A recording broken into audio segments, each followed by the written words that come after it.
Trump এখন ফাটাবাসে পড়েছে। ফাটাবাস বোঝো তো? ফাটাবাসে পড়েছে, চাপের নাম বাপ। যুদ্ধ করতে নেমেছো, যুদ্ধের আবার বিরতি, ওয়ার্ম আপ করছো। এই যুদ্ধের পরিপ্রেক্ষিতে বাংলাদেশ দেখিয়েছে কিভাবে সংযমী সংযত হতে হয়। ইরান বলছেন এই যুদ্ধবিরতি তাদের সাফল্য। ট্রাম্প বলছেন পরিস্থিতির দিকে নজর রাখছি, যদি বাড়াবাড়ি করে আবার বোম মারব। ইরাক ইসরায়েল যুদ্ধের এই যুদ্ধবিরতির কারণ কি? সে রাস্তা কারো একার নয়, কিন্তু যার বাড়ির সামনে রাস্তা তাকে তুমি ধ্বংস করে দিচ্ছ, সে তার পথটা আটকাবে না। পাগলা রাজাকে পুরো থামিয়ে দিতে হবে। আমার তো মনে হয় গোটা বিশ্বের সচেতন নাগরিকরা পথে নামা উচিত এই পাগলা রাজার বিরুদ্ধে। অবশেষে বোধহয় পাগলা রাজার মাথার থেকে একটু শান্ত হলো মাথাটা। দেশ দখল, তেল দখল, লড়াই, ভেঙে ফেলা, গুড়িয়ে ফেলা, এমনকি আগের দিন রাতেও বলেছিলেন একটা সভ্যতা ধ্বংস করে দেবে। পাগলামি, খামখেয়ালি, নাকি নিজের শক্তি জাহির? ট্রাম্প, হ্যাঁ, ডোনাল্ড ট্রাম্প অবশেষে যুদ্ধবিরতি ঘোষণা করলেন। তাহলে কি ডোনাল্ড ট্রাম্প হার মানলেন, নাকি আন্তর্জাতিক চাপের কাছে ডোনাল্ড ট্রাম্প এবং নেতানিয়াহু পিছু হটে ইরান যে জয়ী হয়েছে, ইরানের যে দাবি ছিল, ইরানের যে বারবার বলে এসছে, সেটাকেই তারা প্রমাণ করে দিলেন তারা ভুল ছিলেন? ইরান বলছেন এই যুদ্ধবিরতি তাদের সাফল্য। ট্রাম্প বলছেন পরিস্থিতির দিকে নজর রাখছি, যদি বাড়াবাড়ি করে আবার বোম মারব। গতকালই বলেছিলেন একটা সভ্যতা ধ্বংস করে দেবেন, তার পরের দিন সভ্যতা ধ্বংস করার হুমকির 24 ঘন্টার মধ্যে তিনি বললেন যুদ্ধবিরতি। মানে এ তো পাগলা রাজারই কীর্তি। কখন কি বলছেন ঠিক রাখতে পারছেন না। কেন ডোনাল্ড ট্রাম্পের এই যুদ্ধ ঘোষণা? ইরাক ইসরায়েল যুদ্ধের এই যুদ্ধবিরতির কারণ কি? আন্তর্জাতিক চাপ নাকি অন্য কিছু? এই সামগ্রিক বিষয় নিয়ে আজকে আমাদের প্রথম কলকাতার প্রাসঙ্গিক প্রসঙ্গ রয়েছেন প্রথম কলকাতা ডেপুটি এডিটর পরমাশিস ঘোষ রায়। পরমাশিস, আপনাকে স্বাগত। পরমাশিস, কিভাবে দেখছেন যে এই যে এটা কি ট্রাম্পের দেওয়ালে পিঠ থেকে যাওয়া?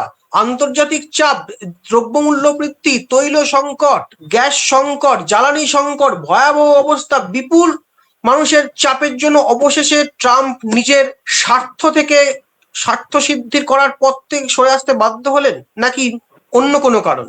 একটু যদি ঘুরিয়ে বলি, একদম সোজা কথায় যদি বলা হয় যে ট্রাম্প এখন ফাটাবাসে পড়েছে। ফাটাবাস বোঝো তো? ফাটাবাসে পড়েছে, চাপের নাম বাপ। আমি যে শেষ কথা, কেউ যদি ভাবে যে আমি শেষ কথা, এটা যে মূর্খের স্বর্গে বাস করার মতন বিষয় হয় চরম বাস্তবতায়, সেটা কিন্তু ডোনাল্ড ট্রাম্প বুঝতে পারছেন। গৃহযুদ্ধের মতন পরিস্থিতি, তার দেশের মানুষের জন্য লড়ছেন না নিজের জন্য লড়ছেন, না মার্কিন প্রেসিডেন্ট হিসেবে লড়ছেন। রাজায় যারা যুদ্ধ হয় উলুখাগড়ার প্রাণ যায়, সেই পরিস্থিতি তৈরি হয়েছে। থামতে তো বাধ্য হবেই, এ তো দম নিচ্ছে। দেখো, এই যুদ্ধ আমরা চাই না। এই 15 দিনের জন্য বা 10 দিনের জন্য থেমেছে, এটা নিয়ে আমরা আলোচনা করতে যেমন বসেছি, কেন থামলো, কে জিতলো, কে হারলো, এখানে এই বিষয়টা আমরা হয়তো সংলাপে আমাদের আসবে, কিন্তু আমরা চাই এই যুদ্ধ পুরোটাই থেমে যাক। আমি হুমকি দেব, আবার বিরতি নেব।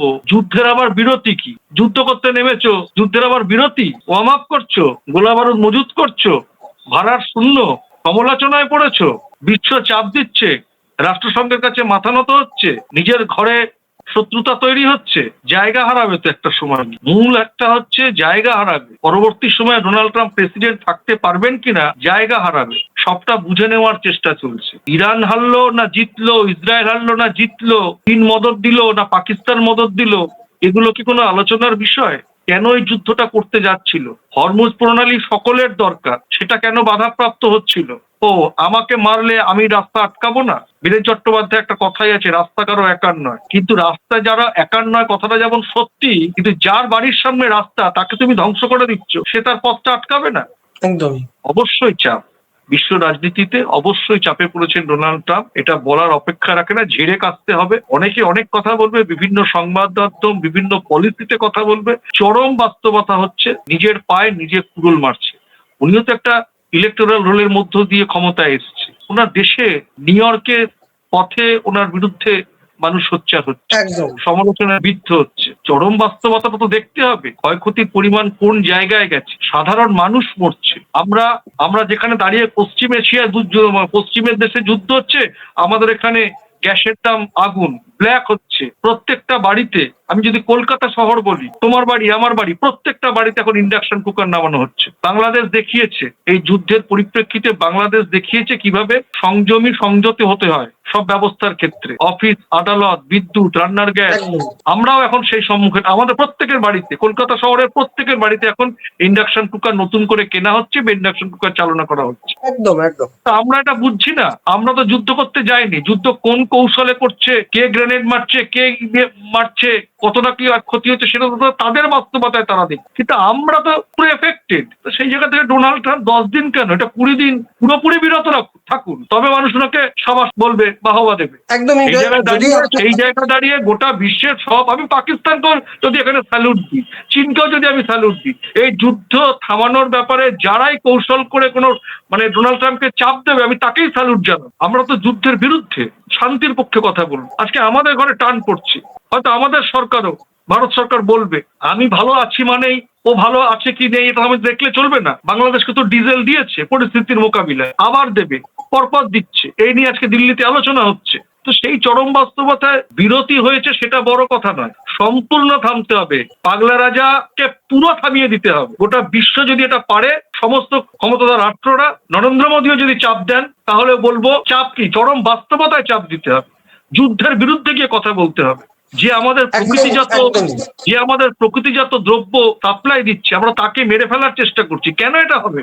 পরমাশিস, এ প্রসঙ্গে একটা বারবার উঠে আসে, বারবার আমরা দেখতে পাচ্ছি যে ট্রাম্প কিন্তু নিজের দেশেই ক্ষোভের সামনে, নিজের দেশেই প্রতিবাদের মুখে। যাদের ভোটে তিনি ক্ষমতায় এসছেন তারাই চাইছেন না যুদ্ধ হোক। এই যুদ্ধ আমরা বারবার প্রথম থেকে বলেছিলাম, এই যুদ্ধ হচ্ছে ব্যক্তি স্বার্থ চরিতার্থ করার একটা ঘৃণ্য চক্রান্ত। এই চক্রান্তেই বোধহয় মানুষ এবার বিরোধিতা করছে। আমরা বারবার বলে থাকি, প্রথম কলকাতা বারবার বলে থাকে মানুষ, মানুষের কথা। সেই মানুষ বোধহয় এবারে ট্রাম্পের বিরুদ্ধে পথে নেমেছেন। গোটা নিউ ইয়র্ক জুড়ে, ওয়াশিংটন জুড়ে একাধিক বিক্ষোভ হচ্ছে। হবে, স্বাভাবিক, এটা তো হবেই। আজকে আমরাও হয়তো, আমাদের হয়তো পথে নামতে হবে।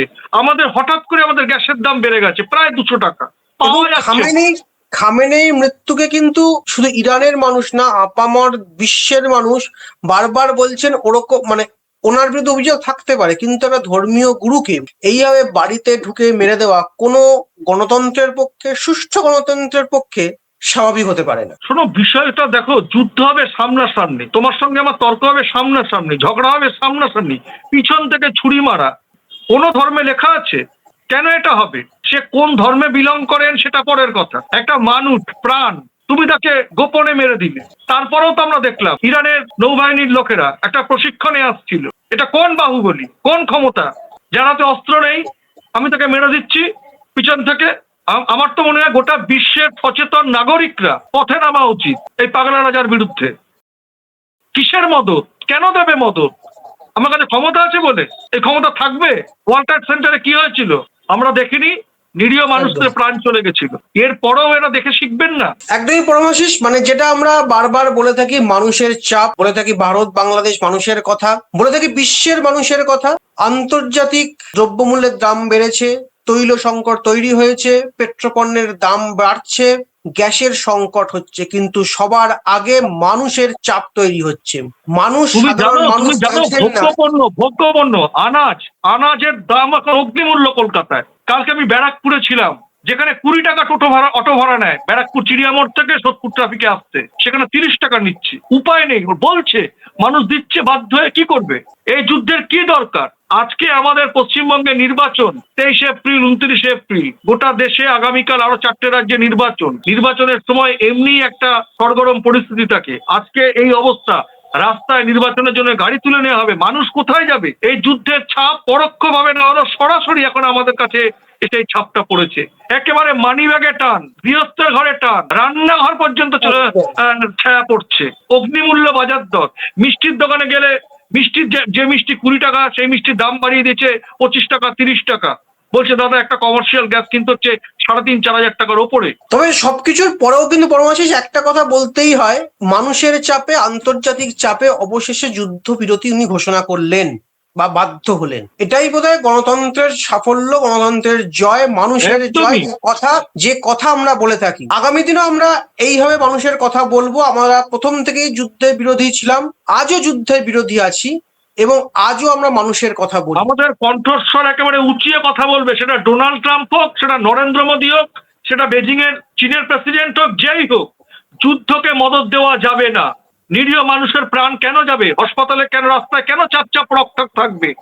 একদমই হবে, একদমই। সাধারণ মানুষ কেন মরবে? হ্যাঁ, জঙ্গিপানা তুমি আটকাও, অবশ্যই আটকাও। নিরীহ মানুষদেরকে যারা মারার জন্য প্ল্যান করে, সেই শক্তিকে, সেই অপশক্তিকে আমাদের রুখতে হবে। সেটা হয়তো বন্দুকের নল দিয়ে রুখতে হবে, কিন্তু এইভাবে ধ্বংসলীলা, এই ধ্বংসের খেলায় উন্মত্ত থাকলে তাদের বিরুদ্ধে কণ্ঠস্বর প্রথম কলকাতার আমরা সব সময় যেরকম জারি রেখেছি, আজও রাখছি, আগামীতেও রাখবো, অতীতেও রেখেছি, ভবিষ্যতে হলে আবারও রাখবো। একদমই। কর্মশেষ আমাদের প্রতিবাদ, আমাদের দৃপ্ত প্রতিবাদ এই গণতন্ত্র বিরোধী যারা, তাদের বিরুদ্ধে জারি থাকবেই।